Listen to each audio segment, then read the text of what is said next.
Bonsoir à tous. À la une de ce journal, l'attitude répressive des pouvoirs publics continue de susciter un tollé de réactions. Au Cameroun, être emprisonné pour avoir revendiqué pacifiquement ses droits, le sort réservé aux enseignants grévistes, est perçu selon l'opposition comme l'incapacité des pouvoirs publics à apporter des solutions aux causes des multiples crises que connaît le Cameroun. Une session parlementaire historique s'ouvre dès demain avec l'entrée en scène du Conseil constitutionnel. Les 11 sages doivent prêter serment devant le Parlement, mais l'agenda sociopolitique pourrait imposer durant cette session parlementaire de nombreux enjeux qui cristallisent déjà l'attention des Camerounais pour analyser et décrypter la situation sociopolitique du Cameroun avec ses multiples crises. L'invité politique du 20h est le président national du MRC, le professeur Maurice Kamto, est en direct dans ce journal. Vous le suivrez dès l'ouverture du 20h.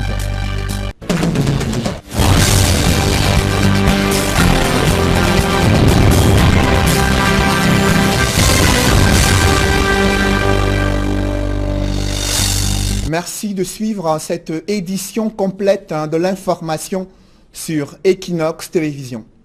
C'est une session parlementaire historique qui s'ouvre dès demain avec l'entrée en scène du Conseil constitutionnel. Les 11 sages doivent prêter serment devant le Parlement, mais l'on note déjà que le climat sociopolitique pourrait imposer un agenda aux parlementaires, sénateurs et députés entre des projets de loi très attendus sur l'accélération de la décentralisation, mais aussi les sénatoriales qui doivent se tenir vers la fin du mois de mars 2018. Les enjeux de cette session parlementaire décryptés dans ce reportage de Guy Zogo et Emmanuel Diop. C'est une session historique de mars 2018 qui s'ouvre dans peu à l'Assemblée nationale du Cameroun. Pour la première fois depuis l'entrée en vigueur de la Constitution du 18 janvier 1996, le Parlement camerounais se réunira en congrès pour la prestation de serment des membres du Conseil constitutionnel. Une instance du Parlement camerounais dont le bureau est assuré par le président de l'Assemblée nationale. Mais au-delà de ce rendez-vous majeur avec les juges constitutionnels, l'Assemblée nationale, avec cette session, rentrera dans la dernière ligne droite conduisant vers la fin de la mandature des élus du peuple de la Chambre basse. En règle générale, cette période est souvent marquée par l'attentisme des parlementaires dont les préoccupations sont souvent portées sur les interrogations au sujet de leur réélection. Il n'y a donc pas à s'attendre à ce qu'il y ait des coups d'éclat comme en novembre 2017 lorsque le gouvernement avait été mis à rude épreuve par le SDF. Néanmoins, quelques échos pourraient en sortir si la présidence du Sénat venait à changer de main ou encore si Paul Biya optait pour un remaniement ministériel dans la perspective de remobiliser ses troupes avant les échéances électorales annoncées.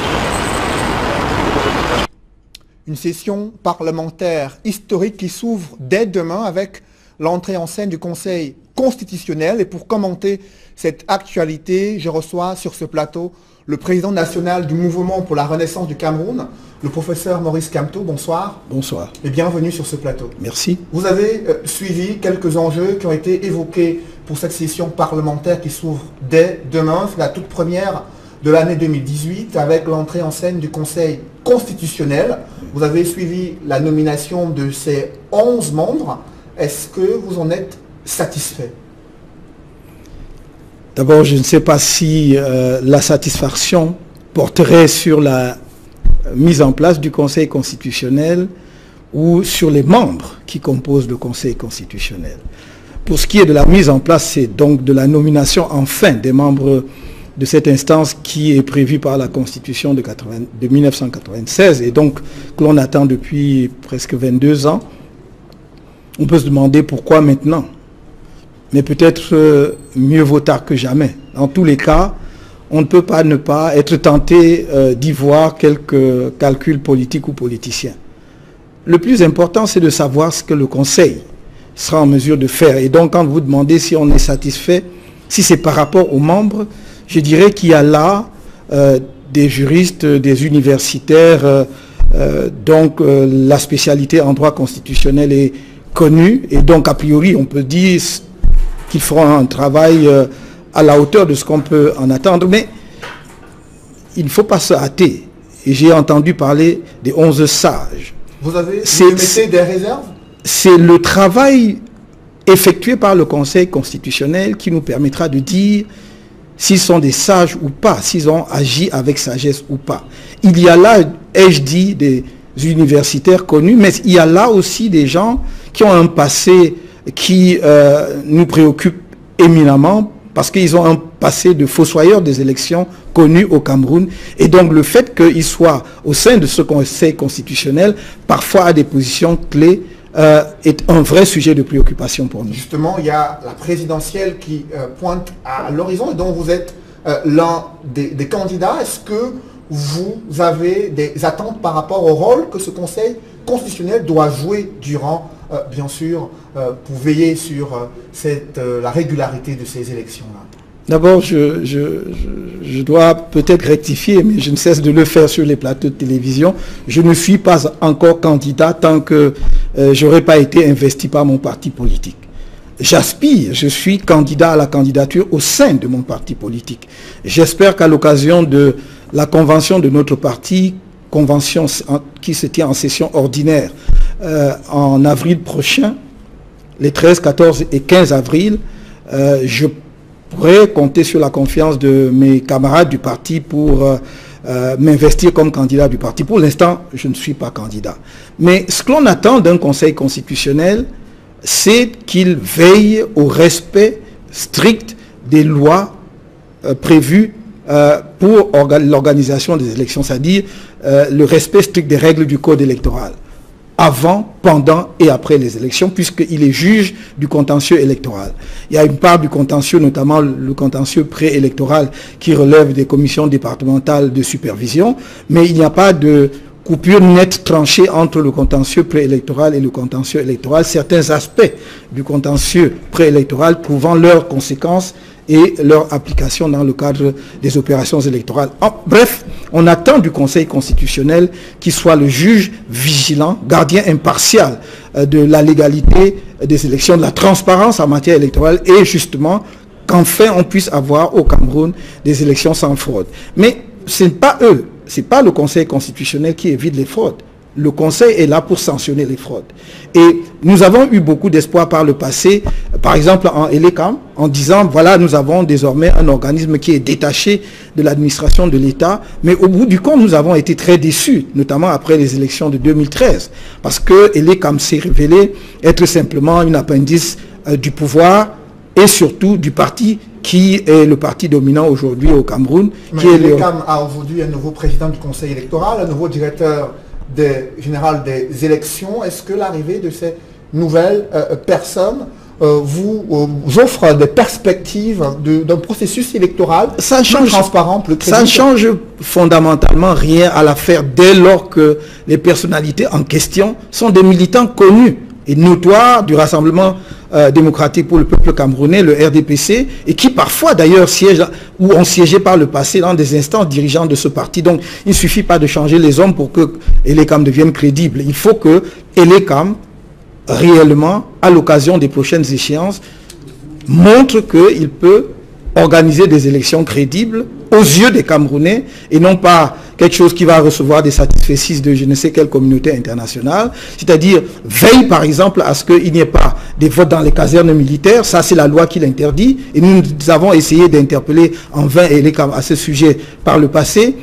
Pourquoi Elekam ne nous a-t-il pas appuyé lorsque nous avons demandé la réforme consensuelle du code électoral, où nous demandons un bulletin unique, ça ne coûte rien à l'État, où nous avons dit par exemple qu'on modifie la disposition du code qui dit que seul le procès verbal d'Elekam fait foi en cas de contentieux, alors même que les représentants des candidats et des partis politiques au sein des bureaux de vote reçoivent des procès verbaux, mais qui ne servent à rien. Pourquoi leur donne-t-on des procès verbaux? Sans ce préalable-là que vous avez posé comme condition pour un processus électoral transparent, est-ce que vous aspirez toujours à aller à la présidentielle avec ce code électoral que vous critiquez? Nous l'avons dit depuis longtemps.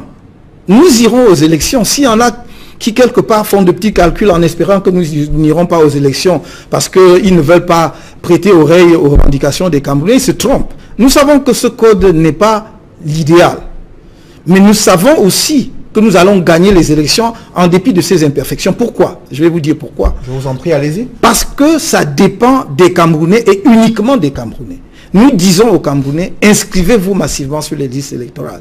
Allez voter le jour du vote, mais surveillez également le dépouillement et le résultat des votes. Justement, vous avez dit que ça dépend des Camerounais. Oui. Pour l'instant, la préoccupation des Camerounais, c'est d'avoir leur salaire, et ils étaient nombreux dans les rues de Yaoundé pour tenter de manifester et revendiquer leurs droits sociaux. Ce sont des enseignants indignés qui ont été molestés, brutalisés et interpellés. Cette attitude répressive des pouvoirs publics continue de susciter un tollé de réaction au Cameroun. Être emprisonné pour avoir revendiqué pacifiquement ses droits, le sort réservé aux enseignants indignés, illustre selon l'opposition l'incapacité des pouvoirs publics à apporter des solutions aux causes multiples des crises que traverse le Cameroun. La classe politique qui s'exprime dans ce reportage de Farel Bounia et Kate Diarra. Avec la lutte contre Boko Haram à l'extrême nord, la crise anglophone qui paralyse le nord-ouest et le sud-ouest, le Cameroun passe par des moments de malaise profond qui sont intensifiés par des revendications d'ordre social dans au moins chacune des 7 régions restantes, chose que Chantal Kambiwa, militante au sein du SDF, attribue à la démission des autorités administratives et politiques qui, selon elle, sont à court d'idées et donc dépassées par les événements. Pour qui travaille-t-il? Tout politique met l'homme au centre. Mais quand l'homme peut souffrir devant le monde sans qu'on ne réagisse, alors quelle politique faisons-nous? Puisque faire de la politique, c'est apporter les solutions aux problèmes des populations. Mais les populations ont des problèmes. Des individus souffrent. Ils s'adressent à leur hiérarchie. Il n'y a pas de réaction. Face à cette situation sociale qui se dégrade du fait de l'insuffisance de réponse apportée à de nombreux problèmes soulevés, le gouvernement choisit souvent le silence comme solution. Chose que Moukodi Dim David, militant au sein de l'ONG Un Monde à Venir, qualifie de silence complice des personnes appartenant à un même cercle, celui du népotisme. Et donc quand on est dans ce contexte-là, c'est tout à fait normal que certaines autorités bouchent les oreilles et ferment les yeux, parce qu'ils sont tous dans le même réseau et c'est entre eux qu'ils se partagent le gâteau. Chacun reste de son côté et personne ne fout son nez dans les affaires de l'autre. En plus du silence, il y a également la violence physique, ainsi que les interpellations arbitraires destinées à faire pression sur des citoyens qui, dans la plupart du temps, ne revendiquent qu'un mieux-être.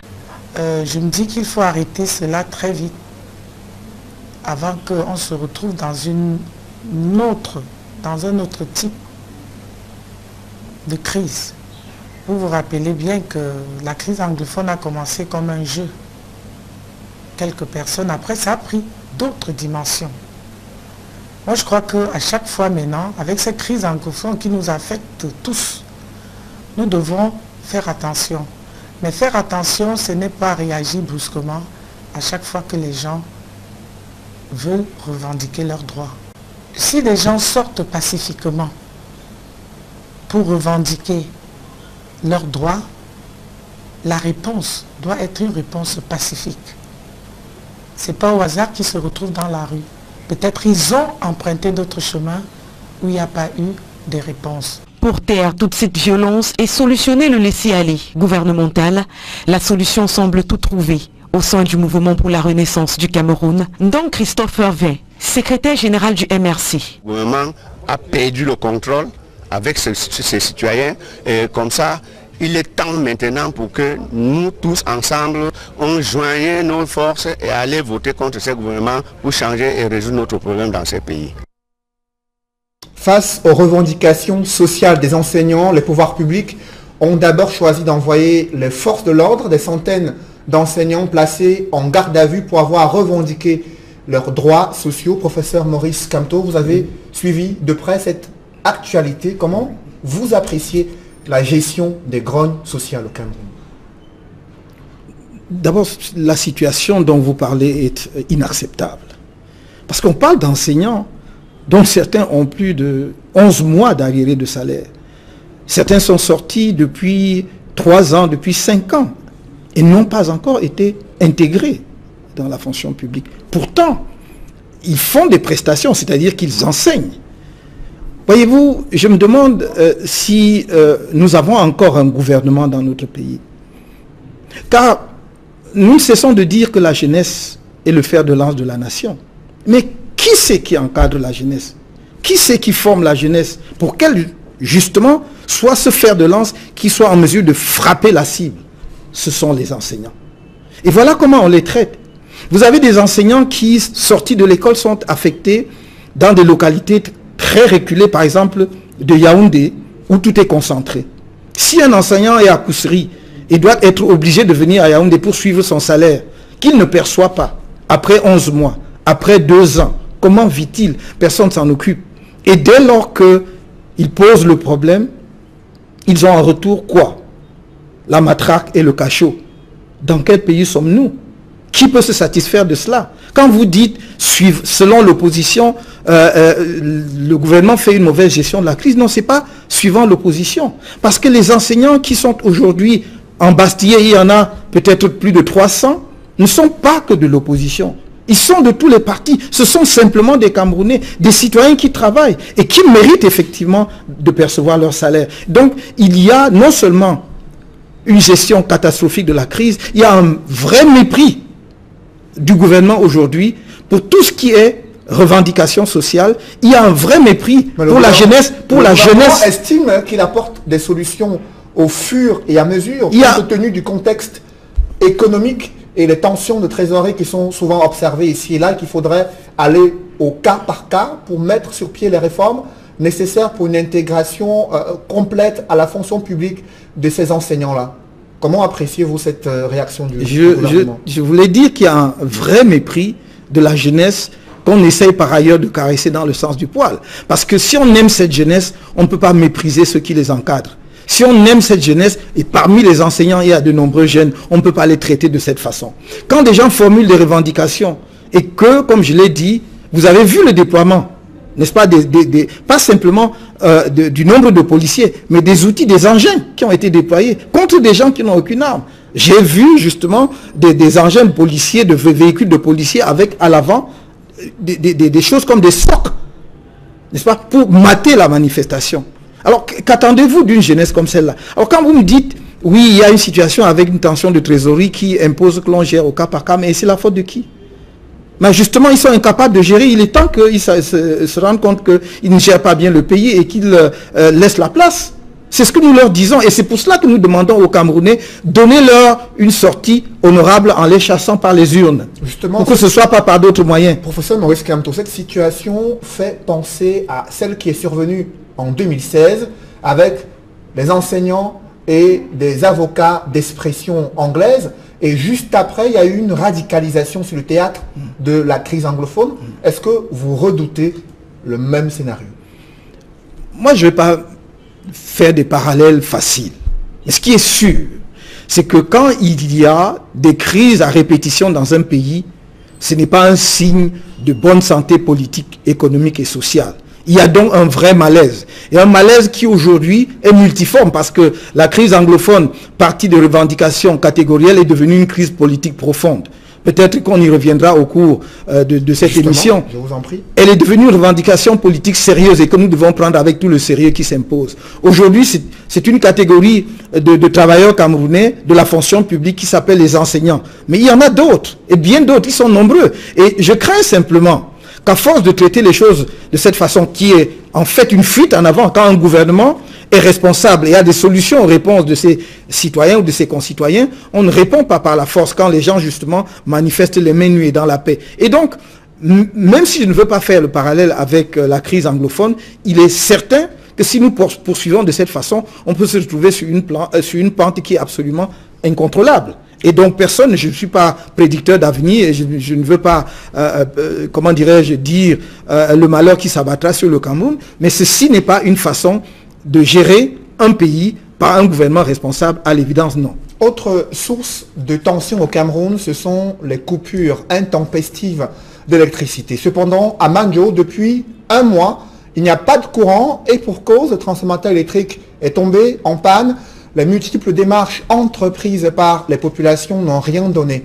Jusqu'ici, reportage Jacques Molon et Julienne Berthe Bissaye.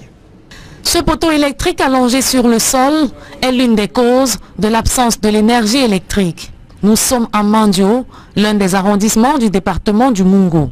Ici, les populations qui y vivent sont désemparées. Cela fait plusieurs semaines qu'elles sont sevrées du précieux sésame. Je suis dépassé, j'ai même honte. La pylône est tombée le 11 février. Jusqu'à nos jours, nous sommes dans l'obscurité. Qu'est-ce que je n'ai pas fait? Qu'est-ce que le sous-préfet de Mandio n'a pas fait? Le sous-préfet de Mandio est parti de Mandio pour Konsamba. Pas une fois, pas deux fois. Moi, je suis allé en Konsamba, on me trompe. Hier, j'ai passé toute la journée en Konsamba. Et on a dit que quelqu'un vient démonter ça pour aller mettre à Loum. Et celui de Loum va appeler Konsamba. J'ai été surpris que hier, jusqu'à 16h, et le transformateur est toujours là. À côté de ceci, cette même population vit avec la peur au ventre, surtout quand on sait que les sans-foi-ni-loi aiment le noir. Pour quitter ici, aller à Bangui, on marche à pied. Nous avons peur. Ils peuvent venir quitter ici pour aller créer le désordre à Bangui, ils viennent encore se cacher la nuit. On sait que qui est qui. Mais si rien ne fait d'ici lundi, vous allez entendre que Mandio a pris feu. La même peur ébranle les apprenants qui peinent à réviser leurs leçons. Ces élèves apprennent. Pas de lumière. Ils sont en train de composer. Est-ce que c'est normal dans un pays comme le Cameroun? Ils apprennent avec quoi? Avec la lampe, les enfants qui sont habitués à la lumière. Avec la lampe, ça affaiblit la vision. Ils vont apprendre quoi? Mandio n'est pas seul à vivre dans le noir. Plusieurs autres localités subissent le même sort sous le regard impuissant de la structure en charge de la distribution de l'énergie électrique. Dans l'actualité, après le retour des premières pluies, des populations s'interrogent sur les projets d'aménagement des drains dans la capitale économique du Cameroun. Une convention avait été signée entre le délégué du gouvernement auprès de la communauté urbaine de Douala et l'Union européenne, l'agence française de développement pour financer les travaux d'aménagement des drains à Makepe-Misoke dans le 5e arrondissement de Douala. Le délégué du gouvernement a tenu à faire le point. Les populations, elles, déplorent le fait que les travaux n'avancent pas au rythme souhaité. Et le docteur Fritz Ntoné a évoqué un certain nombre de pesanteurs pour justifier cet état des choses. Il a promis l'accélération des travaux dans les tout prochains mois. Parlons, je vous propose à présent donc de suivre ce reportage de Julingue Nyonde et Innocent Abega.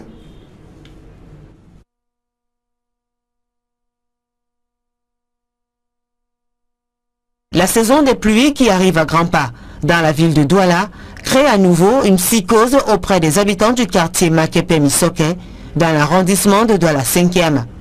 Bien qu'en chantier, tel que l'avait annoncé l'autorité administrative, dans le but de curer les drains et limiter les risques d'inondation, les populations qui saluent la présence sur le terrain des gros engins de la communauté urbaine de Douala expriment tout de même leur doléance.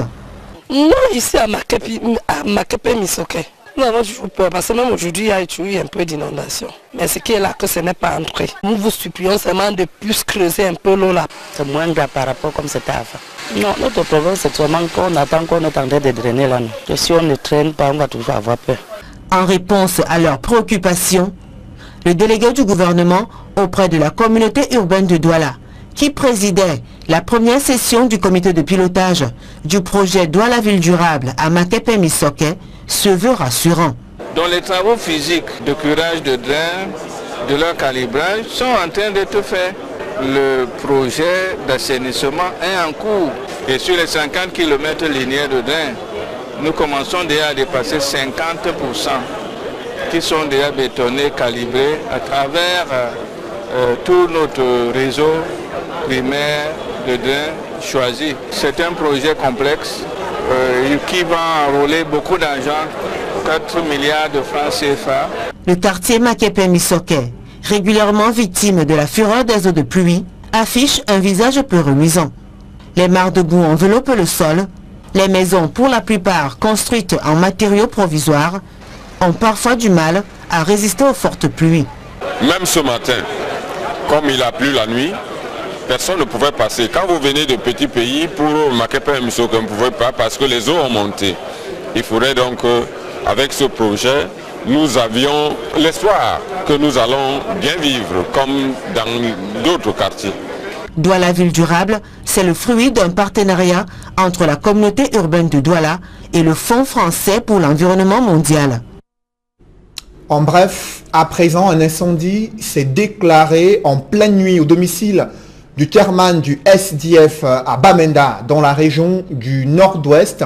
Sa cuisine a été complètement consumée par les flammes. Le chairman du SDF attribue cet incendie à une attaque de la part des séparatistes ambazoniens qui avaient promis des représailles à l'encontre du chairman si jamais il organisait la convention nationale du SDF.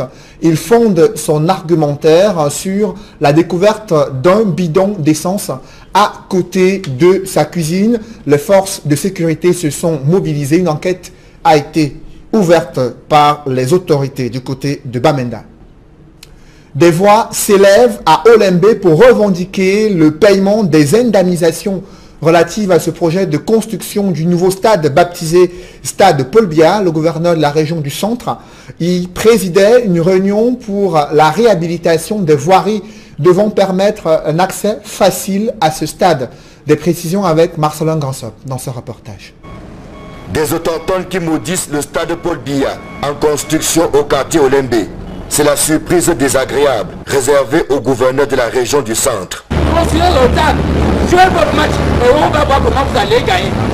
Et un autre autochtone d'enfoncer le clou en perçant l'abcès qui fait mal.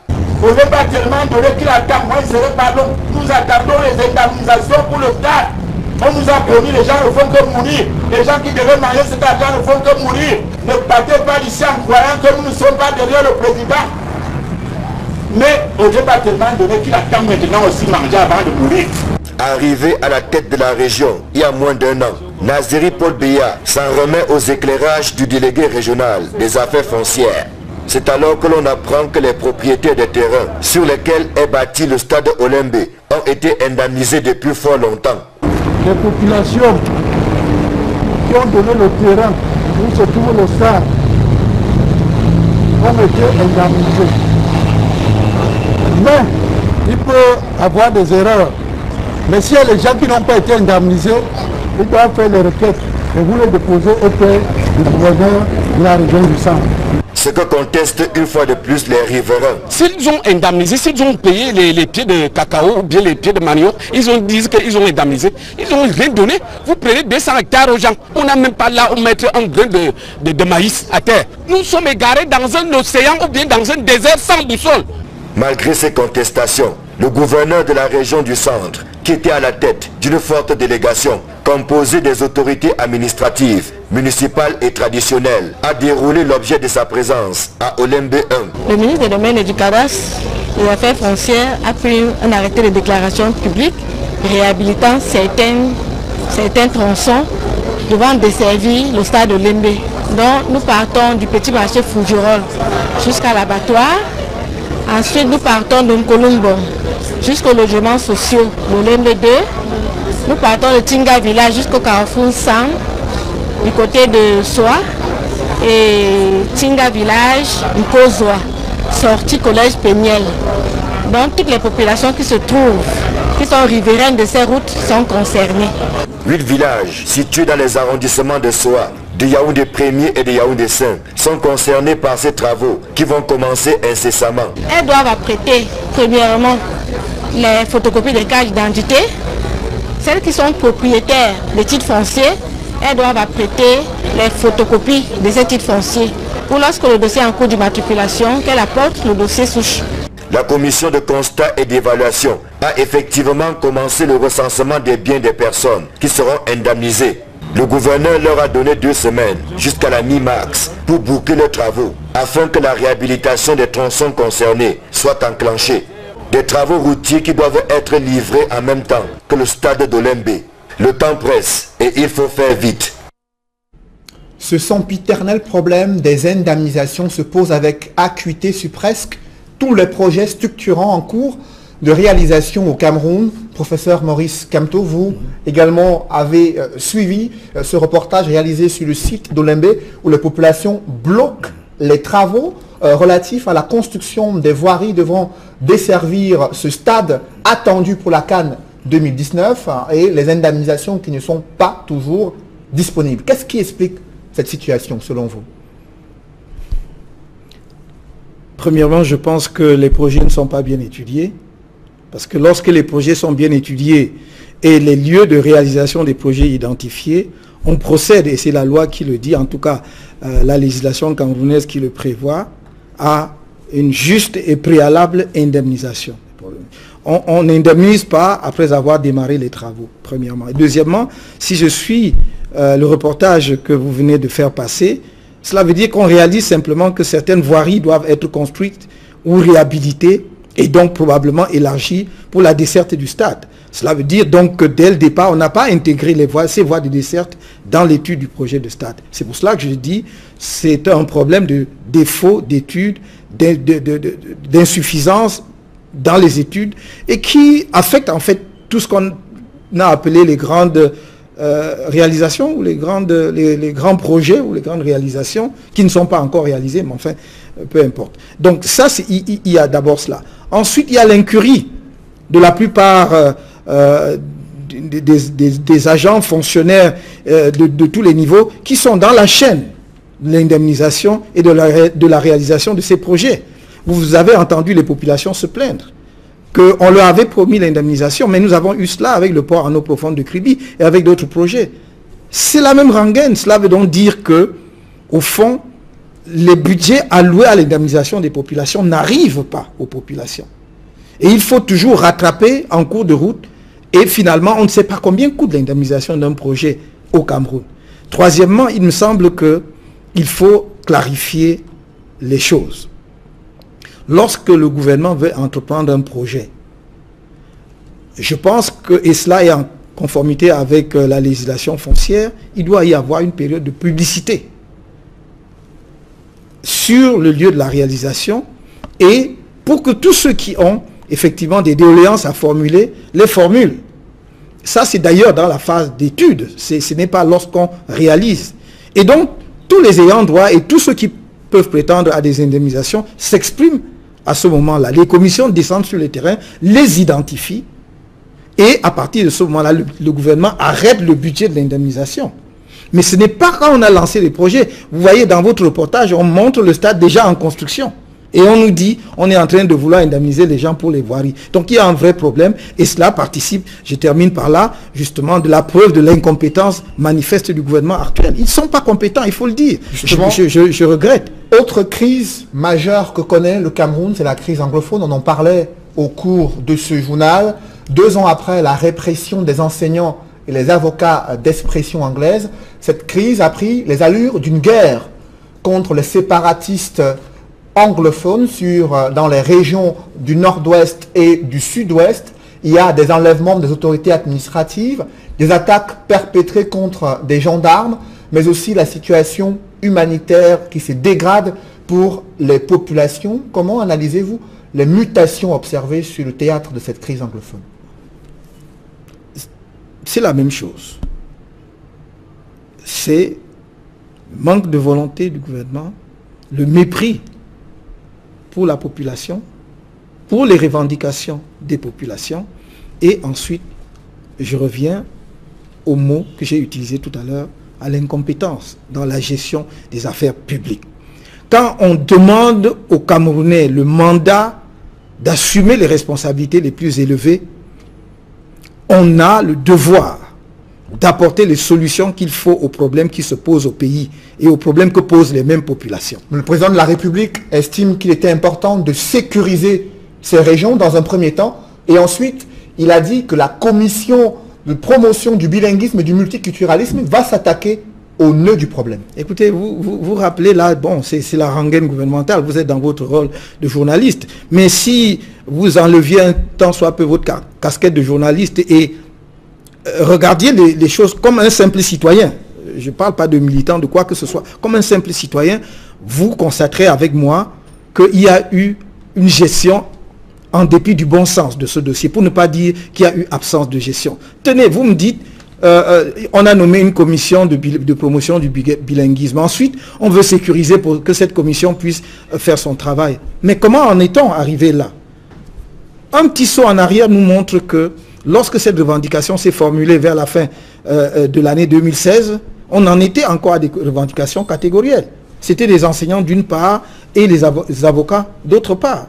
Et que ces revendications sectorielles, si elles avaient été prises en main par les instances gouvernementales en charge de ces secteurs et correctement, je pense qu'on aurait pu éteindre justement la crise de cet instant. Il y a eu des rencontres entre le ministère de l'enseignement supérieur. Ces rencontres sont intervenues quand enseignants. Si vous ne respectez pas la chronologie dans la crise anglophone, vous ne comprenez pas pourquoi on en est arrivé à la situation où on est aujourd'hui. Souvenez-vous que les rencontres commencent à avoir lieu alors même qu'on a déjà commis, il faut le dire, ce que l'on appelle des actes de torture au terme de la Convention contre la torture, c'est-à-dire aller chercher des étudiantes à Buea de leur résidence pour les rouler dans la boue, dans la fange et les forcer à boire de l'eau souillée. Ensuite, il y a eu la montée de la violence avec les premières tueries. C'est là qu'on met en place la commission. Et en tout état de cause, peu importe, il ne faut pas dire oui parce qu'au début c'était des revendications catégorielles, on s'en tient à cela. On résout les crises telles qu'elles se présentent aujourd'hui. La crise porte sur la forme de l'État. Et que cela ne nous plaise ou pas, c'est le cœur du problème. Justement. Nous devons discuter de la forme de l'État au Cameroun. Nous avons fait des propositions, si vous me permettez une seconde, à l'époque, lorsque la crise n'avait pas atteint le niveau qu'elle a atteint aujourd'hui, en disant, le président de la République aurait dû se rendre dans les régions anglophones. C'est le rôle d'un chef de l'État. Il incarne l'unité nationale. Il a envoyé le Premier ministre et les élites de cette région-là. Que faisait-il lui-même? Vous me dites qu'il a envoyé, c'est ça la question. Vous êtes accoutumé au Cameroun à ce que le président de la République n'assume pas ses responsabilités et qu'on dise qu'il a envoyé quelqu'un d'autre. S'il ne peut pas les assumer, il est temps qu'il se rende compte qu'il ne peut plus diriger le Cameroun. Ça, c'est la première chose. La deuxième chose, faute de se rendre dans les régions anglophones, il envoie justement des personnalités qui sont rejetés par la population anglophone. Il faut quand même que nous ouvrions nos yeux sur la réalité. Et donc nous disons, au MRC, nous proposons que le président de la République constitue une délégation de type politique avec des personnalités de la société civile, des personnalités du monde religieux, des autorités traditionnelles pour aller porter un message de paix. Des autorités venant de toutes les régions du pays. Parce que nous sommes en Afrique et nous savons qu'un messager de la paix n'est jamais foutu à la porte. Le président de la République et il ne l'a pas fait. Et derrière cela, le dialogue est ouvert depuis plusieurs années. Si derrière cela, depuis combien d'années, avec qui? C'est quel dialogue? Où est le lieu du dialogue? Pouvez-vous me dire où ce dialogue se tient? Et avec qui? Donc si derrière cela, il avait ouvert un dialogue sincère, en invitant à la table ceux qui posaient des revendications, nous n'allons pas sortir de la crise anglophone si nous ne prenons pas la crise au niveau où elle est rendue aujourd'hui. Justement, il y a au sein de la classe politique des leaders qui estiment qu'il faut mettre sur pied le fédéralisme, qui est la seule solution politique pour apaiser et éteindre les braises ardentes de la crise anglophone.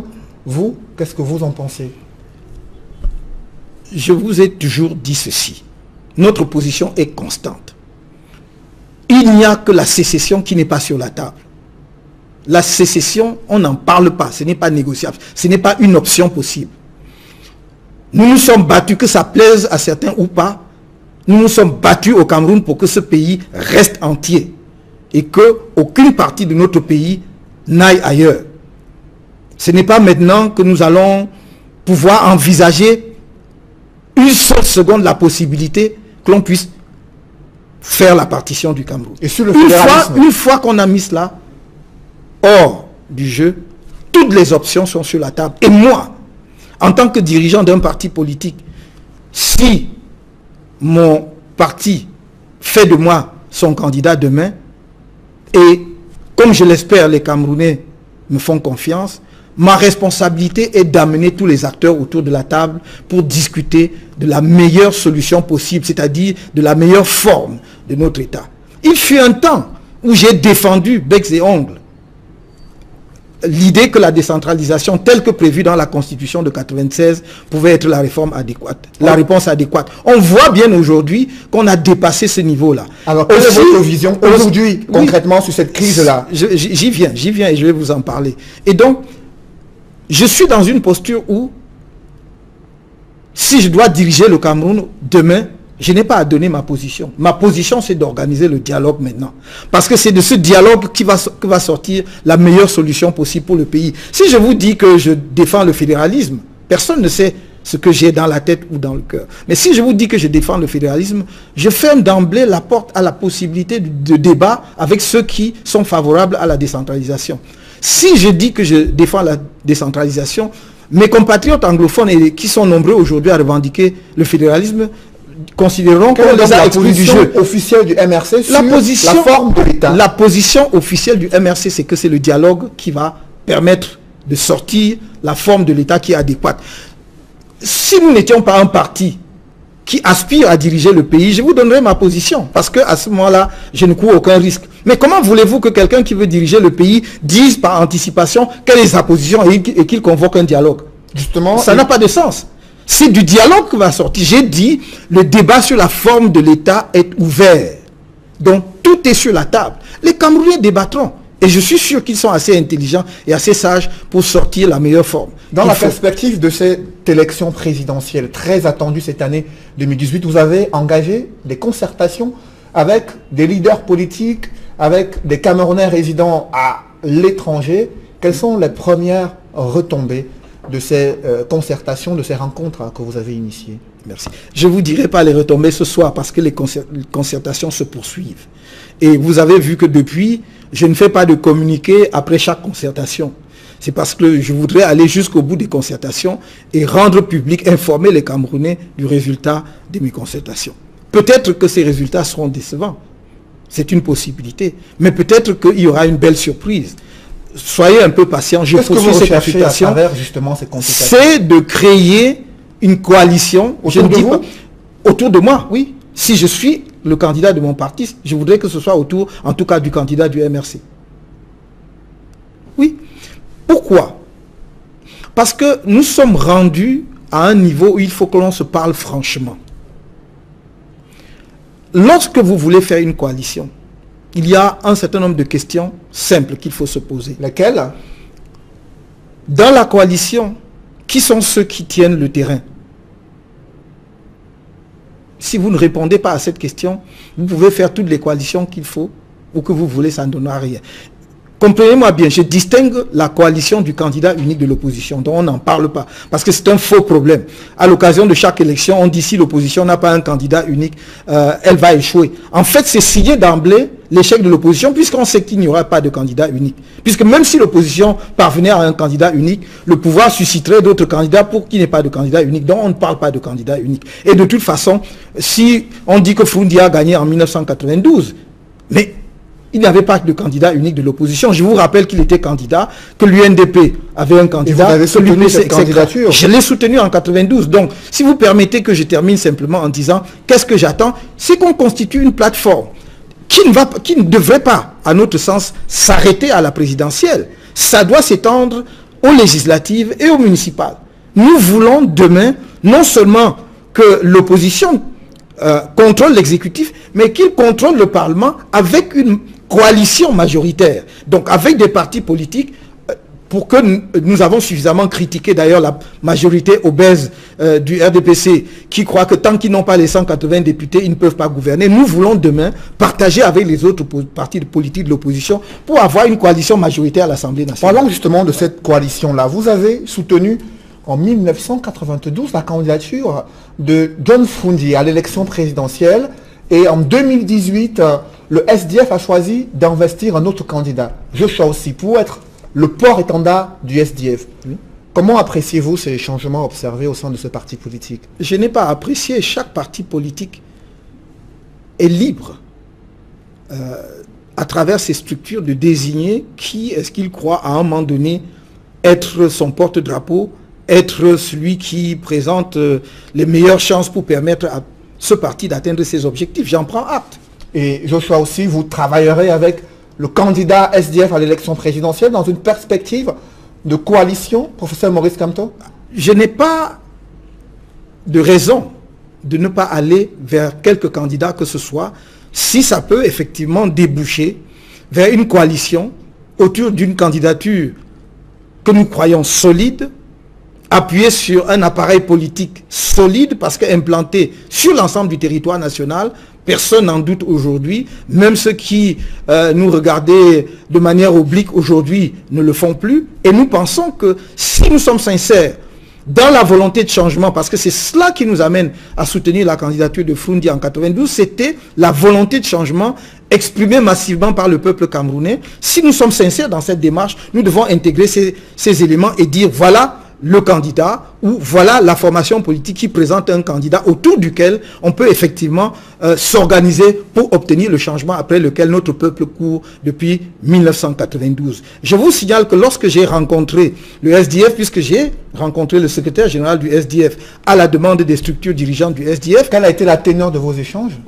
De toute façon, comme je vous l'ai dit tout à l'heure, je ne vous dirai pas le résultat de nos échanges. Je voulais simplement vous dire que la démarche est engagée et ils ont dit que dans un deuxième temps, puisque je crois qu'ils avaient également leur congrès en préparation, le président du SDF, effectivement, les avait envoyés en mission exploratoire et qu'après on devait se rencontrer à nouveau. Et je pense donc le fait même qu'ils aient désigné un candidat crée les conditions pour que l'on se rencontre et poursuive justement la discussion qui a été engagée. Justement, il y a un journal d'expression anglaise, de Guardian Post, qui s'est interrogé sur qui dirigera une coalition à Keremuna, Kamto, Joshua aussi, face au régime Biya. Vous répondez à cette interrogation? C'est pas à moi d'y répondre. Ce que je sais, c'est que les Camerounais veulent d'une coalition, d'un certain nombre de formations politiques. Ce que je peux vous dire, c'est que nous y travaillons activement jour et nuit. Nous présenterons aux Camerounais le moment venu le résultat auquel nous sommes parvenus. Si nous sommes parvenus à convaincre un certain nombre de formations politiques, on peut faire chemin ensemble, tant mieux. Si nous ne parvenons pas, le MRC présentera un candidat aux prochaines élections et y compris donc naturellement à l'élection présidentielle. Je vous invite à présent à commenter l'actualité internationale. Professeur Maurice Kamto, vous étiez à la Cour internationale de... Vous défendez depuis près d'un an et un peu plus l'État de la Guinée équatoriale contre la France dans une affaire de biens mal acquis. Vous y étiez il y a quelques semaines pour des plaidoiries. Est-ce qu'on peut avoir la quintessence de vos plaidoiries et où en est-on avec cette affaire? D'abord, je vais vous dire et redire ce que j'ai dit chez un de vos confrères il y a un an, lorsque nous étions encore dans la phase des mesures conservatoires dans cette affaire. Ce n'est pas l'affaire des biens mal acquis. L'affaire des biens mal acquis a lieu devant les juridictions pénales françaises. Et ce, depuis 2007. Et je ne suis pas du tout avocat dans ces procédures. De quelle affaire il s'agit dans laquelle vous intervenez? C'est l'affaire des immunités et des procédures pénales. Voilà le titre exact de l'affaire telle que vous pouvez la trouver sur le site de la Cour. Immunité pourquoi? Immunité du vice-président de la Guinée équatoriale, immunité de l'immeuble abritant les locaux de la mission diplomatique de la Guinée équatoriale en France. C'est d'ailleurs le volet dont je m'occupe plus particulièrement.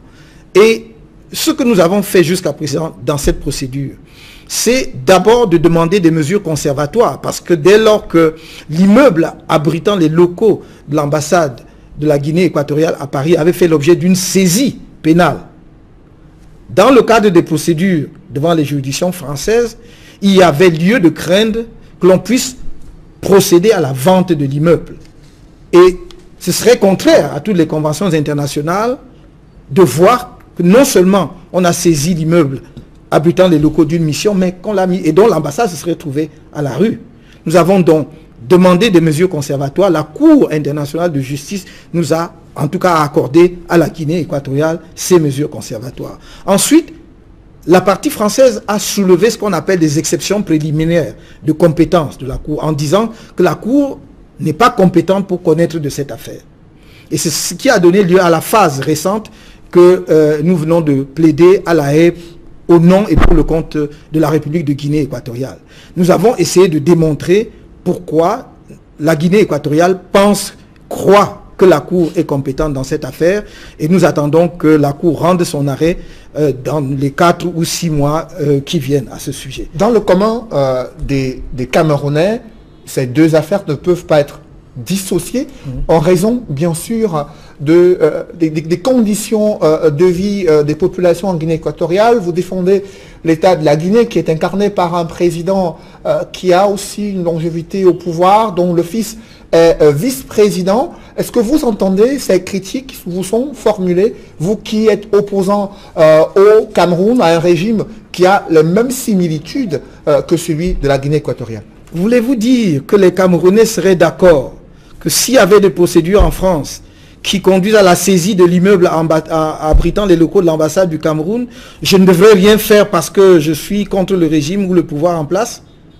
C'est de cela qu'il s'agit, cher monsieur.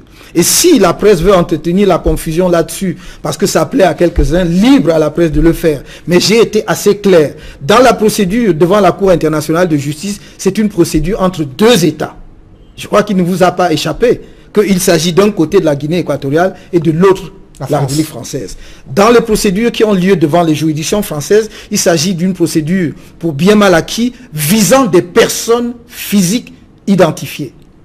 Et des personnes physiques qui sont par ailleurs vice-présidents de la République de la Guinée équatoriale. Et alors est-ce que parce qu'au Cameroun, on nomme quelqu'un que peut-être on n'apprécie pas à une position donnée, que ce Camerounais n'a plus le droit à la protection que lui offrent les règles internationales? C'est de cela dont il est question. Ce n'est pas moi, ni la Guinée équatoriale, qui a créé les règles à la fois du droit international coutumier et des conventions internationales qui protègent ce qu'on appelle les personnalités de haut rang dans un pays. Le droit international coutumier dit qu'on a droit à l'immunité. Si je voulais utiliser une expression latine, on va dire ratione personae, c'est-à-dire à l'immunité personnelle. Les chefs d'État, les chefs de gouvernement, les ministres des Affaires étrangères et d'autres personnalités que la jurisprudence de la Cour n'énumère pas. Mais on voit bien que dans la pratique de nombreux États, ces immunités ont été étendues, y compris parfois à un ministre de la Défense et autres.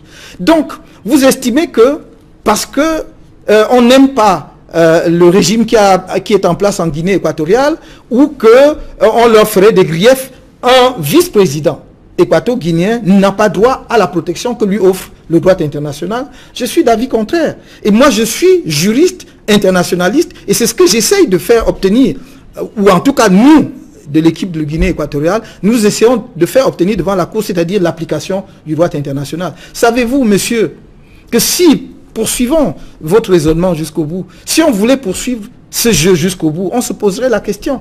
Pourquoi, quelquefois, on a le sentiment de double standard par rapport à l'Afrique? De quel standard?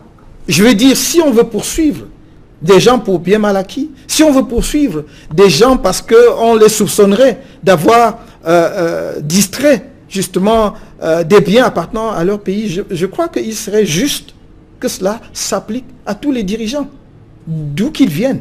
Vous estimez qu'il y a je peux constater des que ça visées politiques concernant cette saisie des biens appartenant à l'État de la Guinée équatoriale? Ça n'est pas ce que j'ai dit. Je constate simplement, comme nous pouvons d'ailleurs, vous et moi, faire le même constat à propos, par exemple, de la Cour pénale internationale, que quand les Africains se plaignent, c'est parce que la Cour pénale internationale, par exemple, pour faire un parallèle, est devenue une cour africaine, c'est-à-dire ne juge que les Africains. Même si une bonne partie des affaires devant la Cour ont été portées devant la Cour par les États africains, il n'empêche quand même qu'il y a d'autres affaires qui ne sont pas le fait d'États africains. Ce que je veux dire simplement, c'est que quelquefois, on est quelque peu gêné parce que on a l'impression que les standards ne sont pas exactement les mêmes. Restons dans les couloirs de la justice. Vous avez été ministre délégué à la justice au Cameroun pendant plus de 6 ans. Et aujourd'hui, il y a un débat qui ressurgit. Celui d'une note ministérielle attribuée au garde des Sceaux qui demande aux différents juges de lui soumettre leurs décisions avant de les rendre publiques. Et le journal Le Messager ce matin estime que cela montre que la justice est mise sous tutelle des gardes des Sceaux. Quel est votre avis sur ce débat? Je dois vous dire que je n'ai pas vu le document du ministre de la Justice en question. Si le Messager en parle, c'est probablement donc qu'ils ont eu le document. Si c'est vrai, c'est gravissime. Parce que l'on puisse de temps en temps soupçonner qu'il peut y avoir une influence de la chancellerie, c'est-à-dire du ministère de la Justice sur certaines décisions, c'est une chose. Mais écrire cela, formellement, matérialiser cela par une correspondance aux juridictions, cela veut dire qu'on a passé toutes les limites. Si c'est vrai, parce que, encore une fois, je vous dis, je n'ai pas vu cette lettre. Mais si elle existe, c'est absolument grave.